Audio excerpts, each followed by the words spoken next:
Assalamualaikum. Tuan-tuan, kalau rasa video saya bermanfaat untuk tuan-tuan, saya mohon tuan-tuan give thumbs up, like, share dan subscribe video saya. Terima kasih. Assalamualaikum. Assalamualaikum. Okey, ini adalah video dalam versi bahasa Melayu. Since ada orang yang request untuk bahasa Melayu, kerana dia kata tak faham, tak apa. Saya suka dengan orang yang terus terang. Saya buat video ni khas untuk orang yang nak memahami, okey, dalam bahasa Melayu. Okey, seperti yang saya katakan, saya nak buat review ataupun saya nak buat review lah pasal mengenai Android unit E60 yang telah saya beli 6 bulan lepas. Android unit ni kalau siapa dah tengok unboxing dan juga cara saya pasang step by step, daripada zero sampailah dia complete, semua tahulah ini adalah Android unit versi CPU Intel. Okey, tak silap saya 8 core, 64GB, 64GB flash memory ataupun ROM memory, dan 4GB flash memory. Okey, so 4GB RAM, 64GB ROM. So lagi apa yang dia ada? Dia ada Bluetooth module. Dia menggunakan chipset Realtek. Dan untuk yang lagi satu punya versi, dia ada dua versi. Satu versi Intel punya CPU, dan satu lagi versi adalah menggunakan Qualcomm CPU. Yang Qualcomm CPU ni dia tidak mempunyai Realtek Bluetooth module ataupun Bluetooth dia adalah sekali dengan board, mungkin integrated. Yang ini bukan integrated dalam dia punya pada motherboard dia. Yang ini ada separate Bluetooth module yang dipanggil Realtek, menggunakan chipset Realtek. Okey, itu differentnya. Dari segi memori, Qualcomm dan Intel sama. Okey, dan Android player ni mempunyai capability ataupun dia compatible dan boleh masuk dengan SIM card 4G LTE. Dan SIM card ni tak boleh kita gunakan untuk call. So function Android unit bukan untuk call, tetapi hanya untuk kita guna internetnya. Okey, so kalau kita masuk SIM card, saya letak SIM cardnya dalam box tu.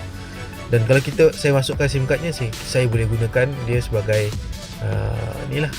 internet ni. Okey, so usually saya masukkan SIM card saya dalam Android unit ni kalau saya buat long distance. Tapi ingat, once kita masuk SIM card kita tak boleh receive call. Okey, saya berjaya turn off kan saya punya flashlight. Saya rasa silau sangat lah kalau pakai flashlight. Okey, dalam keadaan malam macam ni, mungkin enough lah untuk kita guna just lampu, berdasarkan lampu ni je lah. Okey, saya nak explain sedikit mengenai Android unit ni. Kalau kita tengok Android unit ni dia berbeza berbanding Android unit yang kereta-kereta biasa, kerana dia perlu diintegratekan dengan kita punya sistem BMW.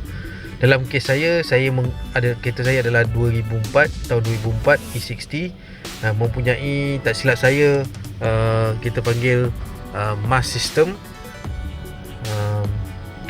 So dia bergantung pada tahun ya kereta. Ada yang CIC, ada yang CCC. Okey, ini adalah sistem kereta saya. Okey, original BMW. Yang ada, saya mempunyai navigation, tapi navigation saya adalah business. So navigation ni dia biasanya dia hanya menunjukkan arrow saja. Dia tak ada maps. Okey, saya ada climate control. Okey, semuanya function dengan baik. Cumanya dulu skrin saya adalah kecil, sekarang skrin saya dah besar. So now ada extra tambahan ni daripada Android unit yang baru ni lah. Okay, dulu tak ada, yang hitam ni tak ada, yang empat ni tak ada. Okay, now dengan kalau kita pergi kepada sistem ni, kita tengok kalau saya tukar gear, dekat sini akan indicate Saya tak pakai seatbelt pun dia ada indikator di sini. Okey.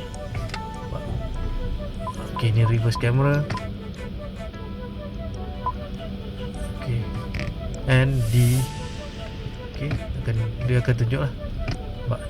Okey. Now saya pergi parking balik. Okey. Now. So sistem BMW ni okey, compatible, tak ada masalah dengan Android unit yang baru yang saya install ni. So untuk kawan-kawan yang nak tukar daripada unit yang lama, monitor lama kepada Android ni, sangat saya sarankan bolehlah tukar. Jadi menambahkan lagi seri kereta, dan juga ada capability yang lain lah, seperti Bluetooth. Macam kereta saya tak ada Bluetooth, so sekarang dah ada Bluetooth. Sekarang saya dah boleh tengok YouTube, dan juga yang paling penting sekali, saya boleh guna Waze dalam perjalanan saya. Okey. Satu downside Android unit ni adalah bila kita dah masuk ke dalam sistem BMW, kita nak pergi balik ke Android, kita tidak boleh menggunakan knob dan juga menu button yang ada daripada BMW ni. So apa yang kita perlu buat adalah kita kena touch screen. Once kita touch, kita dah touch saja, baru dia masuk pada Android unit, ataupun Android software. So sekarang ni dah masuk Android. Apa yang ada dalam ni, kalau kita lihat ya, ada player untuk music. Yang atas tu ini music, yang bawah ni adalah communication. Kalau saya pergi ke communication, ya, di sini ada Bluetooth, phone book. Ni clear sikit. Phone book, apa lagi ada? Okay. So yang ini adalah bila kita connected kita punya phone kepada Android unit, dan kita boleh make call. Daripada sini kita boleh buat make call. Okay. So kita boleh search lah semua ni. Okay, what else? Apa lagi ada? Navigation. Saya dah set, yang ini adalah navigation ya. Saya dah set navigation ini kepada, kalau saya pergi ke sini, dia akan terus pergi ke Waze. Okay. Okay. Ini adalah Waze. Lihat, nampak?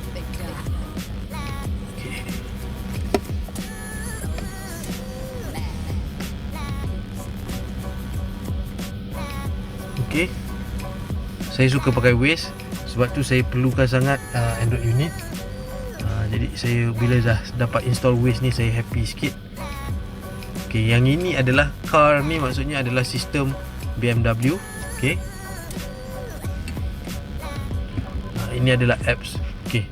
Apakah apps yang kita boleh install dekat kita punya Android unit? Ada orang tanya kat saya, apa apps yang boleh install? Adakah Netflix boleh install? Saya ada install Netflix, tapi Netflix ni tak function. The rest yang saya install adalah, lihat ya, YouTube, Waze. Itu saja yang saya install. Yang lain memang datang dengan Android unit ni. Okay. Sebenarnya saya memang nak gunakan Waze dan YouTube sahaja, dan juga selain daripada Bluetooth dan capability yang lain. Tapi saya quite happy dengan dua apps yang ada pada Android unit ni, dan saya boleh guna Waze sekarang. And Z-Link ni, tujuan Z-Link adalah ini adalah connection daripada handphone kita kepada Android unit ni.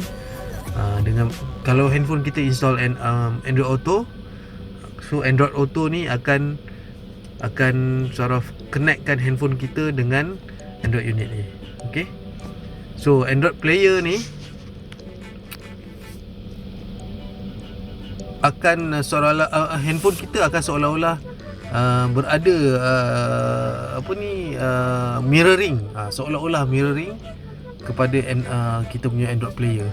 So saya tak berapa suka, sebab tujuan saya beli Android player ni kerana handphone saya punya reception, GPS reception kurang baik di dalam kereta ni, kerana saya ada pasang tinted yang saya tak tahulah, saya pakai super optik, dia telah reduce saya punya GPS reception. Since saya punya handphone GPS reception dah reduce, so saya perlukan Android player untuk berfungsi sebagai saya punya navigation di dalam kereta. Okey, kalau kita lihat di sini ada dua antena. Satu antena ini adalah untuk GPS, satu lagi antena untuk 4G LTE, this one.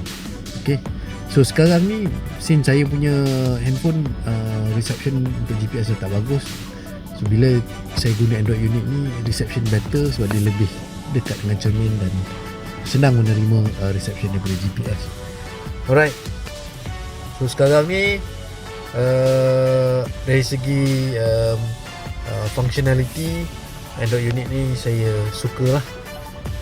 Dia improve saya punya experience dengan kereta ni sebab saya dah ada Bluetooth dan juga saya ada Waze navigation system. Walau bagaimanapun Android player ni dia ada beberapa glitch lah. Glitch ni maksudnya ada beberapa benda yang downside dia lah, yang masa saya rasa lah pada masa saya pakai ni. Dari segi quality saya rasa tak ada masalah, jarang hang, tak pernah hang kot saya rasa player ni. Tetapi apa yang selalu berlaku adalah apa yang kita lihat di sini. Macam sekarang ni okey, background dia hitam kan. Bayangkan kalau saya buka ni, okey, kalau mata saya ketika ini adalah sangat sakit. Kita lihat kan, dia punya sinaran dia terlampau kuat, dia punya brightness dia, dan benda ni tak boleh dikontrol. Kalau kita lihat cluster kita ni, LED dia boleh kontrol di sini, di bawah ni. Okey. Usually kalau kita rendahkan, dan LED ni juga monitor juga akan rendah dia punya background dia, backlight dia. Tetapi dalam case ini tidak berlaku. So benda ni tak boleh dikontrol, backlight dia tak boleh kontrol. Jadi kalau kita bawa kereta dan background dia putih macam ni, dia akan menyakitkan mata kita, silaukan mata kita ketika memandu. Jadi selalunya bila saya memandu malam, saya akan turn off, saya akan biarkan background hitam ni. Jadi background hitam ni tak sakit mata. Anak saya pun suka. Kalau kita ada yang putih tadi, ada YouTube, dia menyakitkan mata. Melainkan kita on movie ke, tu tak ada masalah. Okey, itu satu. Dan yang kedua adalah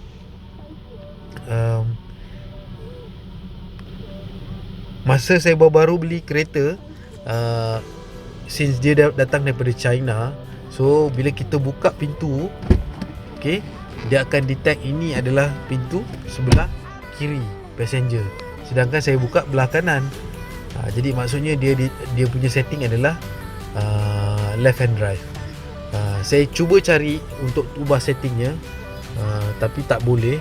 Dan saya telah buat report kepada seller, dan seller hantar firmware yang baru, dan bila saya install dia okey.